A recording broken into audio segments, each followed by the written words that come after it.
Chapter 1: The Rise of Gough Whitlam. The early 1970s in Australia were a time of transformation and expectation. The air in cities like Sydney and Melbourne buzzed with a blend of hope and uncertainty. There was a palpable sense that the country stood on the brink of change.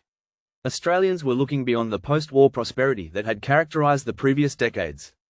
They wanted reform, a new blueprint to guide the nation into the future. It was in this atmosphere that Gough Whitlam emerged as a beacon for progressive ideals. With his towering stature and booming voice, Whitlam was a politician unlike any other. In an era dominated by cautious men in grey suits, he was an intellectual bursting with ideas and vision. He embodied the aspirations of a generation that wanted to see Australia take bold strides on the world stage. His eloquence was matched by a flair for the dramatic, which captivated audiences across the nation. As the leader of the Australian Labor Party, he promised to shatter the status quo. Whitlam's vision for Australia was expansive. He sought to establish universal health care, expand educational opportunities, and promote equal rights for women and Indigenous Australians. His foreign policy was just as ambitious, a recalibration of Australia's place in the world, independent of colonial ties. He yearned to foster a distinct Australian identity free from the shadow of British colonialism. However, with ambition came resistance. Whitlam's government faced challenges from day one. The global economy was teetering on the edge of recession, and Australia's economy struggled in its wake. Inflation surged, unemployment rose, and the mining boom that had fueled prosperity began to fade. Whitlam's economic policies were bold but not without controversy, and he faced fierce opposition from conservatives who viewed his reforms as radical and destabilizing. The mounting power struggle with the opposition was exacerbated by the Senate's refusal to pass critical budget bills. The Conservative coalition, led by Malcolm Fraser, sought to block Whitlam at every turn, accusing him of fiscal irresponsibility. The Australian political scene became a theatre of conflict, animated by intense debates and ideological battles. For Whitlam, the need to secure funding to pay for his transformative policies became an urgent matter of governance. Against this fractious backdrop, Sir John Kerr served as Australia's Governor-General. Appointed by Queen Elizabeth II on the advice of Whitlam himself, Kerr was positioned as the Queen's representative in Australia. Yet, his role was meant to be largely ceremonial, a figurehead beneath the grandeur of Westminster tradition.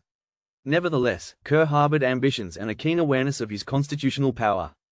As whispers of a potential dismissal began to spread like wildfire through the corridors of power, the Governor-General found himself caught between duty and desire.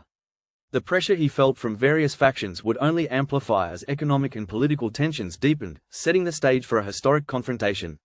Little did he know that the decision he would soon make would forever etch his name and Whitlam's into the annals of history. Chapter 2: Seeds of Dissent. Inside Canberra's Parliament House, debates raged with ferocity.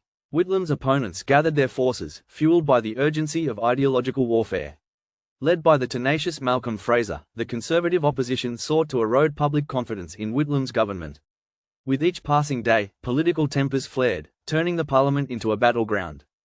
Economic challenges fed public dissatisfaction, giving Fraser ammunition to undermine Whitlam's credibility. Inflation and unemployment became rallying cries for the Conservatives, who claimed that Whitlam's reformist approach was reckless. Whitlam, however, remained resolute.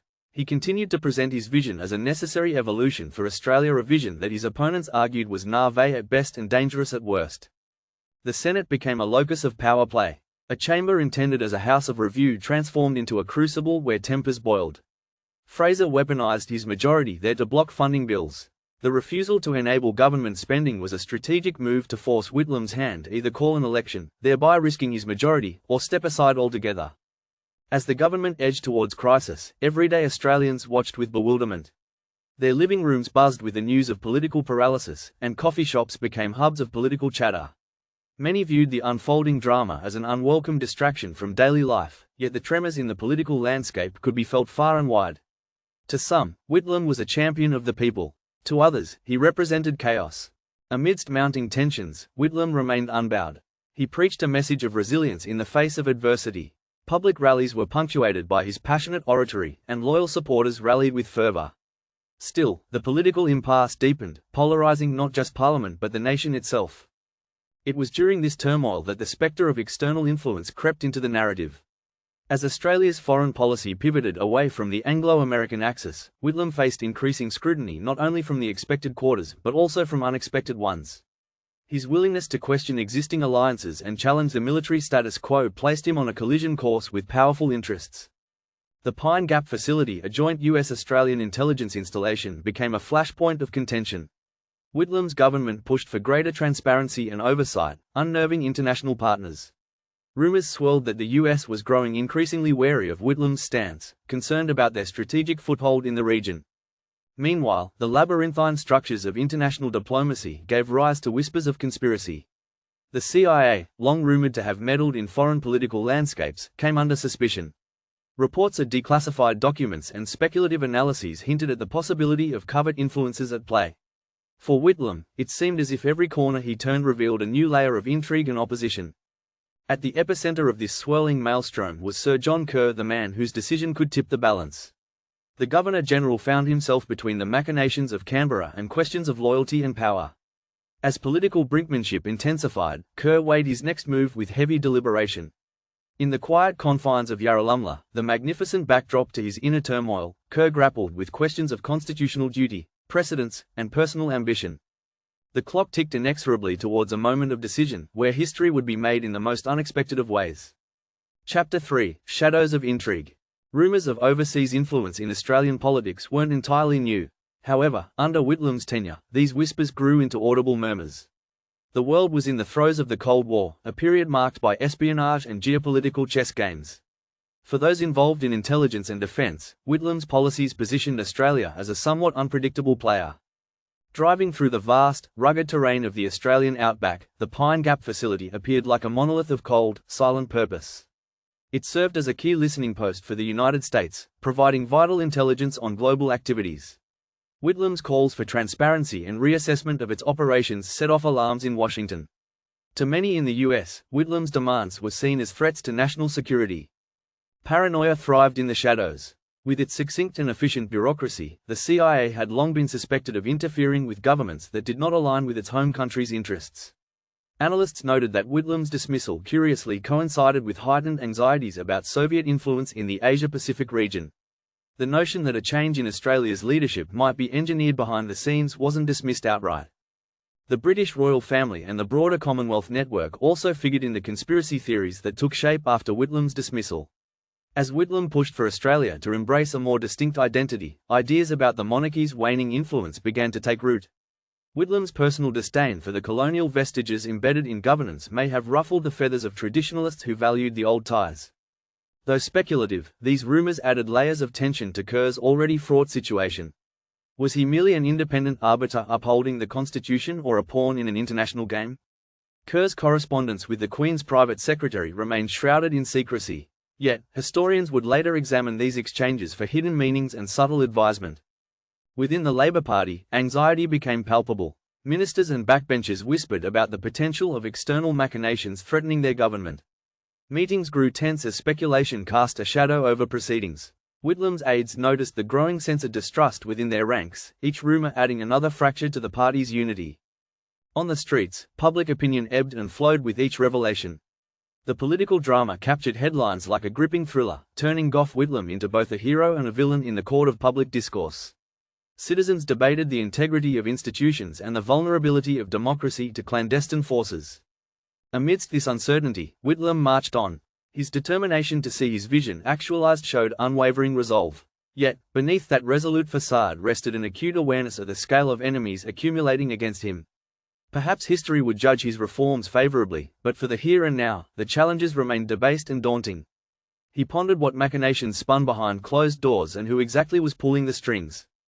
In quieter moments, Whitlam would console his loyal supporters, painting vivid pictures of an ideal Australia transformed, thriving on equality and opportunity. It was in this community of shared ideals that he found solace, even as external pressures sought to undermine his position. With each passing day, the spectre of dismissal grew larger on the horizon. Kerr, watching events unfold, weighed the constitutional precedent in his mind, mindful of the gravity such an action would entail. The palace weighed in, the opposition sharpened its rhetoric, and the international intrigues painted a complex tapestry woven by ambition and suspicion. An unprecedented decision loomed poised to shatter the status quo and alter Australia's trajectory forever. Chapter 4: The Fateful Decision. November 11, 1975 dawned like any other day in Canberra, yet the air felt charged with an unexplained tension. Throughout the corridors of power, an electric unease seemed to permeate every corner. Whitlam began his day with the same vigor that characterized his time as Prime Minister, immersed in briefings and strategy meetings to quell the Senate standoff. As the day unfurled, Sir John Kerr deliberated in the isolation of Yarralumla. The weight of his constitutional duty hung heavily. In his mind, the choice was clear yet fraught with repercussions. He had turned over the matter for weeks, consulted legal experts and confided in select advisers. Despite this, it was a decision only he could make, an act that would test the very limits of his role. Whitlam remained defiant. He arranged a meeting with Kerr for that afternoon, intent on requesting a double dissolution, a move to resolve the Senate impasse by calling for an election to re-establish his mandate. Undeterred by the looming storm, Whitlam saw it as a chance to reaffirm his leadership through the will of the people. The encounter between Whitlam and Kerr that day would become legendary, a turning point etched in political history. In a private office tucked away from the public eye, the Prime Minister and the Governor-General faced each other across the expanse of a ceremonial desk. History was being written in real time, scripted by the tensions and personal convictions of the two men. As the meeting commenced, Kerr, with trembling conviction, informed Whitlam of his decision to withdraw his commission as Prime Minister. The words landed like a sledgehammer. Shock reverberated through Whitlam, who momentarily struggled to grasp the gravity of the situation. The man who had been entrusted with the hopes and aspirations of a nation had been summarily dismissed. Kerr cited the constitutional necessity to ensure the passage of supply, the continuity of government amid a financial impasse. In his reckoning, it was a choice made to preserve democracy rather than undermine it. A line had been etched in history, but its interpretation would invite endless debate. Whitlam's reaction was immediate and visceral. He turned to leave, gathering his composure only to face reporters waiting outside. With characteristic eloquence, he addressed the nation in a speech that would resonate through the ages. He declared that Kerr's actions represented an unprecedented assault on democracy. His closing words left an indelible impression, famously reminding the nation to remain vigilant against betrayal of sovereign will. The aftermath of the dismissal played out dramatically. Malcolm Fraser, the architect of the Senate blockade, had been invited by Kerr to become caretaker Prime Minister until elections could be held. It was a lightning-fast transfer of power executed with unyielding efficiency.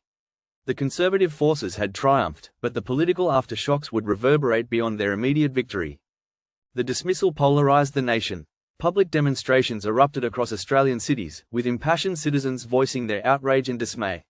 For some, it constituted a betrayal of the electoral mandate. For others, it was an overdue resolution of deadlock and dysfunction. As Whitlam regrouped with his allies, he reflected on the forces that had led to this moment, a confluence of power, ambition, and unseen hands. Speculation multiplied about the external influences behind Kerr's decision. The layers of complexity enveloping the dismissal continued to breed uncertainty and conspiracy. In the days that followed, introspection became the order of the day. The dismissal had ruptured the political landscape, sending shockwaves through every corner of Australia's psyche. While the immediate ramifications of the decision unfolded, its true impact would only be discernible in the slow, reflective march of history, a history still being written with every passing moment. Chapter 5: Echoes of Controversy. In the weeks following Gough Whitlam's dismissal, the political and societal landscape of Australia was a realm caught between chaos and composure. The magnitude of Kerr's decision left citizens reeling. Questions flooded public discourse as the ramifications unfolded in the dust and din of political theatre. The dismissal had exposed a fracture in Australia's democracy, sparking heated public debate about the role of the Governor-General and the limits of his power. Some hailed Kerr's actions as a necessary intervention to preserve fiscal stability in the face of parliamentary dysfunction. Others saw it as a coup of constitutional proportions, an affront orchestrated against the will of the electorate. Whitlam himself became a symbol of resilience. His defiance and unyielding spirit in the face of political upheaval rallied supporters to his cause. Public rallies swelled in numbers as those loyal to his ideals affirmed their commitment to his vision. Meanwhile, the media landscape pulsated with a fervor rarely seen, every headline a montage of speculation and drama. Behind closed doors, those implicated in the conspiracy theories and the speculation about CIA involvement discreetly distanced themselves. The alleged whispers of Washington's unease with Whitlam's foreign policies and his approach to sovereign government tread carefully through declassified memos and historical documentation. Though unproven, the theories persisted, gaining credence with every unsubstantiated rumour. Australia's ties with the British monarchy also came under scrutiny. Whispers suggested that the Queen's private secretary had subtly encouraged Kerr along the path to dismissal. The correspondence between Kerr and the palace carried an aura of secrecy and political choreography. Although never fully confirmed, the continental whispers painted a picture of influence that transcended the domestic sphere. The fallout from the dismissal extended its reach into Australia's diplomatic landscape, forcing the nation to reassess its global alliances. As citizens became emboldened to question opposition leaders and government structures, an increased transparency and dialogue about Australia's place in an interconnected world emerged. Despite the furor, elections were promptly called. The Australian electorate faced a stark choice between further consolidation of Fraser's conservative policies and the chance for a revived Labor government to champion Whitlam's unfinished reform agenda. Political campaigns took on an urgency driven by the gravity of the dismissal and the need to remedy the political wounds laid bare. Whitlam's campaign rekindled the fervour that defined his leadership. Yet, he navigated a volatile political terrain scarred by the sting of dismissal. His vision of an egalitarian Australia persisted as he spoke eloquently of re-establishing a vision for progress and embracing transformative change. It struck a chord with many yet was met with scepticism by others swayed by narratives of fiscal discipline and stability. As the nation stood on the precipice of democratic decision-making, families around dinner tables grappled with fundamental questions about identity and governance. The discourse mirrored the tumult experienced in the halls of power. For many, the dismissal had triggered a reassessment of trust in political institutions and a call for robust democratic engagement. The Governor-General's role was re-evaluated in the ensuing storm. Kerr's legacy became intertwined with the dismissal, his once ceremonial office now shadowed by controversy. The talk of reform arose, calling into question the very parameters of constitutional fidelity and representation. Although Whitlam's run in subsequent elections did not result in reclaiming the helm of government, his legacy endured. The movement he had sparked catalyzed shifts in political consciousness and encouraged citizens to engage more dynamically with their nation's future. Indeed, the echoes of the dismissal resonated far beyond its immediate aftermath, a poignant reminder of the power and intricacies innate in democratic systems. It reiterated the often tenuous relationship between power, politics, and governance, marking a transformative juncture in Australia's journey towards national identity and sovereignty. Chapter 6: Unravelling the Truth. As the years evolved, the story of Gough Whitlam's dismissal became entrenched in Australia's cultural memory, but the questions of what really happened persisted. Scholars, historians, and average Australians alike engaged in a deep examination of the events and realigned their understanding of power, democracy, and external influence. Re-examining the multi-layered circumstances of the dismissal became an intellectual pursuit for many. Declassified documents were scrutinized with forensic precision, revealing complex international alignments, alliances, and suspicions. The specter of CIA involvement proved challenging to confirm, even as tantalizing leads peppered historical dialogues. Whitlam's tenure had prompted a pivotal reimagination of Australia's foreign policy approach. His insistence on transparency regarding Pine Gap and the recalibration of alliances drew enough international attention to be noted, yet concrete evidence remained elusive. The story abounded with crafted fiction and plausible scenarios, creating a tapestry rich with intrigue and imagination. The whispers of British involvement embraced an intricate mythology suspended between suspicion and reality. The substance of communications with the monarchy remained shielded, adding to the mystique. As years passed, more academics and researchers surfaced, eager to piece together the fragmented historical record. Even Sir John Kerr's personal reflections brought only partial clarity. Interviews and writings suggested his ambivalence wrestled with constitutional responsibility and inner monologue concealed within a veneer of official duty. He maintained that the dismissal was a move in the best interest of Australia, an act motivated by necessity rather than subterfuge. Within the public sphere, Gough Whitlam experienced a reappraisal. Maturation of political narratives painted him less as a fallen politician and more as a catalyst for change, a tenacious reformer whose very conflict of vision animated necessary conversations within Australian society. Whitlam spent his later years imparting knowledge and experience, reflecting on his time in office with a curious blend of pride and melancholy. He lectured on governance and democracy in universities, infusing his discourse with wit and piercing honesty. Invitations to international symposiums buoyed his message into global consciousness. The dismissal's enduring secrecy ensured that it lived on as a contemporary allegory, prompting dialogues on transparency and the supremacy of public will.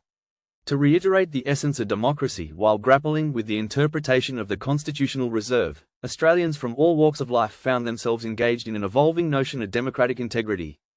The cultural footprint of the dismissal extended to books, plays, radio, television, and film. Artistic interpretations echoed the core of societal thought, straddling the line between truth and fiction. The tale resonated with audiences exploring themes of power, betrayal, sagacity, and sovereignty.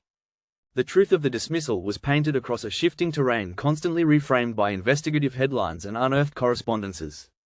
It touched on universal ideals of integrity, governance, and national evolution, crafting a narrative as much about the journey from colonial dominions toward autonomy as it was about a single act of political audacity. Chapter 7: A Legacy of Lessons. As subsequent generations found themselves drawn to the allure of the dismissal and the figure of Gough Whitlam, his legacy continued to flourish in the realm of education and civics. Curricula in schools included sections on the constitutional crisis, fostering debates among students. Teachers encouraged critical thinking and analysis, prompting discussions on leadership, governance, and history. University lecture halls and seminars hosted scholars who explored the case studies born from Whitlam's time and the consequential political maneuvers. The dichotomy between reformist ideals and institutional machinations offered fertile ground for probing the intersection of political theory and practical governance. Australia's political class yearned to learn from past missteps, gradually strengthening mechanisms to protect democratic integrity. Over time, reforms emerged to clarify the constitutional role of the Governor-General and to create frameworks that curtailed external political influences. The lessons resonated across the Commonwealth, where other nations watched Australia's democratic journey with keen interest. Whitlam's story became a touchstone for countries striving for balance between inherited governance structures and burgeoning autonomy. Grassroots activism thrived, as citizens organised to champion issues that had been part of Whitlam's foundational agenda. Universal healthcare, women's rights, Indigenous rights, and education became battlegrounds of advocacy driven by empowered and engaged constituencies. In time, the Australian electorate began engaging in more resilient democratic practices, redefining the public-private dichotomy. Widespread voter education campaigns promoted informed participation, and advances in technology allowed for dynamic discussions across the vastness of the continent. The cultural legacy of the dismissal solidified through literature and the arts, celebrating both the fight for equality and the impact of singular historical moments. Inevitable nostalgic retrospections paid homage to Whitlam's formidable spirit and his unapologetic drive for change. In doing so, they achieved a sense of closure imbued with a reverence for democracy's evolving architecture. His enduring journey became synonymous with regaining public trust and rethinking collective responsibility. At its core, Whitlam's story bore testament to the resilience of ideals and the potency of collaboration in the path toward a better democracy intricately woven into the national consciousness. Whitlam's once controversial dismissal lives on as both a cautionary tale and a rallying point for introspection, reminding Australians that the essence of democracy transcends power and politics, forever anchored in the hearts and voices of everyday citizens ready to engage and inspire. Chapter 8: The Tapestry Woven. Decades after Gough Whitlam's dismissal, Australia had undergone profound changes. Once static conventions of power and authority had transformed into dynamic participatory avenues, pushing the nation steadily towards a nuanced understanding of governance and accountability. There was laughter in classrooms where young Australians earnestly recreated Whitlam's dismissal, delivering speeches rich with the passion of their ancestors. Across the airwaves, podcasts and discussions delved into the complexities of the past, deciphering nuances and presenting evolving perspectives with contemporary insight. The tapestry drawn from that climactic day had intricately captured a multicolored spectrum of hopes, betrayals, inspirations, and persuasions. With its interwoven threads of conspiracy and reform, it stood as a testament to the indelible mark Whitlam left on history, a clarion call reverberating through the shifting sands of time. Across the continent, people engaged with the learned wisdom bequeathed by lessons of ambition and consequence. Gough Whitlam had become a figure both legendary and approachable, a man whose story was as much a meditation on resilience and vision as it was an intricate study of societal evolution. To the generations that followed, those who read of Kerr's unprecedented decision and the ensuing tumult, Whitlam inspired a profound recognition of the constant dance between power and principle. His dismissal served as a reminder of the complexities underpinning democracy, a call to action resonating with all who sought to guard and enrich the legacy of governance. Armed with history and reflection, Australians faced forward an interconnected society grappling with extraordinary challenges yet empowered by knowledge. The balance of sovereignty and stewardship had been strengthened by each thread of Whitlam's story, cherished in its deepest meaning in the journey for an egalitarian and thriving future. As Whitlam's legacy continued to inspire dialogue and foster civic energy, one element remained certain: the forward momentum of a nation poised on the blade edge of transformation, grounded in memory, yearning to transcend its fraught origins and emerge, boldly reconciled, embracing its identity and potential in the unyielding quest for a more equitable path. This tapestry, woven across years of strife and introspection, was neither brittle nor threadbare. It carried with it the resolve of a million earnest voices declaring with unyielding clarity that true democracy lies within the hearts of its people, constantly speaking, engaged, wholly sovereign.